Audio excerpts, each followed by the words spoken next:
హైదరాబాద్ మంగళహాట్లో కల్తీ మాంసం విక్రయం చేస్తున్న దందా బయటపడింది. పోలీసులు టాస్క్ ఫోర్స్ జీహెచ్ఎంసీ అధికారులు సంయుక్తంగా నిర్వహించిన దాడుల్లో ఈ విషయం వెలుగులోకి వచ్చింది. ప్రధాన సూత్రధారి మహమ్మద్ అఫ్రోజ్ ప్రస్తుతం పరారీలో ఉన్నాడు. చాలా కాలంగా నిల్వ ఉంచిన గొర్రె మేక అవయవాలను గుర్తించారు అధికారులు. నిందితుడు ఇతర రాష్ట్రాల నుంచి తక్కువ ధరకు మాంసాన్ని తెప్పించి దాన్ని డీప్ ఫ్రీజర్లో మరియు ప్లాస్టిక్ టబ్బుల్లో ఎక్కువ కాలం నిల్వ ఉంచినట్టుగా తెలిసింది. అంతేకాకుండా దుర్వాసన రాకుండా చర్యలు తీసుకుని తాజాగా ఉన్నట్లుగా చెప్పి ప్రజలకు విక్రయిస్తున్నట్టుగా అధికారులు వెల్లడించారు. 14 టన్నుల పాడైన గొర్రె మేక అవయవాలు స్వాధీనం చేసుకున్నారు. ఈ ఘటనతో నగరంలో ఆహార భద్రతపై తీవ్ర ఆందోళనలు వ్యక్తమవుతున్నాయి. మరిన్ని పూర్తి అప్డేట్స్ మా కరెస్పాండెంట్ రత్నకుమార్ అందిస్తారు. రత్నకుమార్, హైదరాబాద్ మహానగరంలో కల్తీ ఆహార పదార్థాల తయారీ అలాగే కుళ్ళిన మాంసాన్ని విక్రయిస్తున్న వ్యాపారులు వ్యాపార కేంద్రాలపైన టాస్క్ ఫోర్స్ పోలీసులు దృష్టి పెట్టారు. కొత్తగా ఏర్పాటు చేసిన హెచ్ఫాస్ టీమ్ తో కలిసి రైడ్స్ అనేవి జరుగుతూ ఉన్నాయి.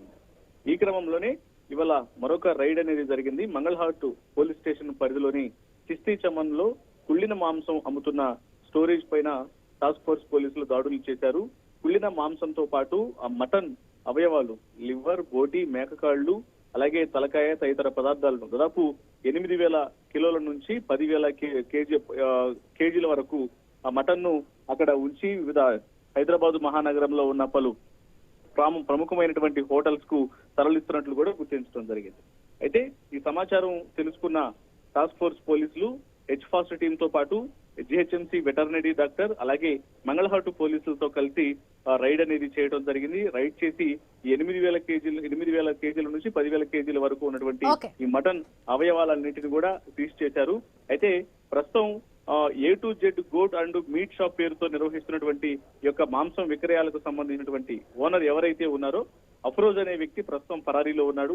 అతని కోసం గాలింపు చర్యలు చేపట్టారు. అయితే ప్రస్తుతం అదే గోడౌన్ లో పనిచేస్తున్నటువంటి 3 వర్కర్లను పట్టుకొని వారిని విచారిస్తున్నట్లు కూడా తెలుస్తోంది. వాళ్ళు ప్రస్తుతం పోలీసుల యొక్క అదుపులో ఉన్నారు. మొత్తానికి హైదరాబాద్ లో అడల్ట్రేషన్ ఫుడ్ కు సంబంధించి పోలీసులు ప్రధానంగా దృష్టి సారించడం జరిగింది.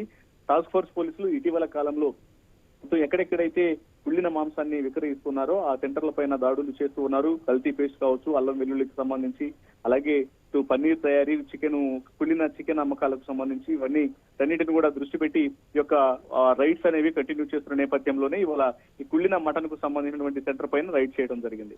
Right, thank you Ratnakumar.